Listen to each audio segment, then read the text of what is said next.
Hi, I'm Bugsy and I'm an addict. I'm going to be reading just for today, February 6, 2024. I Can't, We Can. Page 38, basic text, page 62. We had convinced ourselves that we could make it alone and proceeded to live life on that basis. The results were disastrous and, in the end, each of us had to admit that self-sufficiency was a lie. I can't, but we can. This simple but profound truth applies initially to our first need as NA members. Together we can stay clean, but when we isolate ourselves, we are in bad company. To recover, we need the support of other addicts. Self-sufficiency impedes more than just our ability to stay clean. With or without drugs, living on self-will inevitably leads to disaster. We depend on other people for everything from goods and services to love and companionship. Yet, self-will puts us in constant conflict with those very people. To live a fulfilling life, we need harmony with others. Other addicts and others in our communities are not the only ones we depend on. Power is not a human attribute, yet we need power to live. We find it in the power greater than ourselves, which provides the guidance and strength we lack on our own. When we pretend to be self-sufficient, we isolate ourselves from the one source of power sufficient to effectively guide us through life, our higher power. Self-sufficiency doesn't work. We need other addicts. We need other people. And to live fully, we need a power greater than our own. Just for today, I will seek the support of other recovering addicts, harmony with others in my community, and the care of my higher power. I can't, but we can.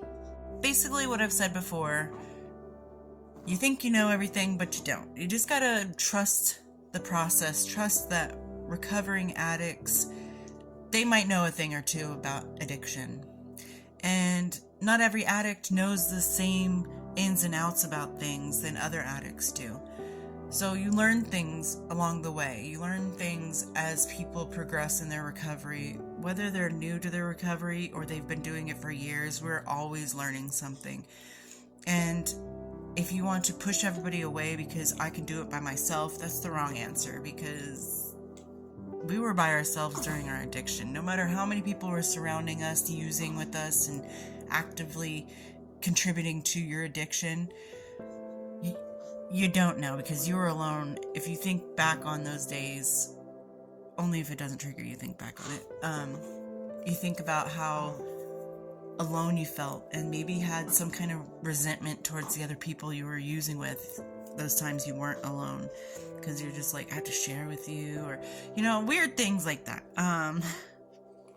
But in recovery, we are here to give away what we've been given, and with no resentment. There's just a pride that we have, like we earned this recovery, we worked for this recovery, every single day we work for it.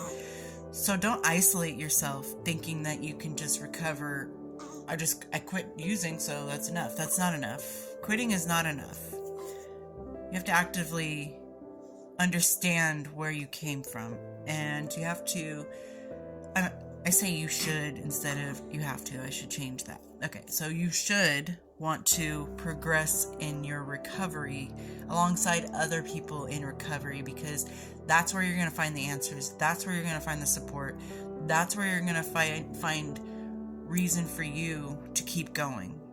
Because sometimes you just feel down and out, and you need somebody to be like, hey, you're doing great. And the people in recovery, the people in NA, they're awesome at that. They're happy for you. They are supportive of you. And like I've mentioned before, you don't have to be best friends, but you can rest assured that whether you get along with so-and-so or not, they're still going to be over there rooting for you. I don't know. Just don't isolate yourself. Get yourself out there. I'm not saying you have to go out and do something every day or call somebody every day. You should. If you have a sponsor, you should call somebody every day. But I'm just saying that don't think that you have to go through recovery by yourself. Have a phone number ready in case you're feeling some kind of burning desire, or you're just feeling down and out today. Just have a phone number. It could be a friend, a family member, somebody who's going to support your recovery, and somebody who's not going to push you into addiction. Don't call your connect or your BFF that you used to use with. Don't call them and expect them to be like, oh yeah, you keep going, because they may very well be like, see, addiction is better for you, because that's the addict talking. But anyway, I'm just kind of rambling the same thing over and over, but basically, don't be alone. Don't think that you have to be alone, and don't refuse anybody's help or support, because you're worth your recovery. And I hope everybody's doing well out there. I'll talk to you later. Bye.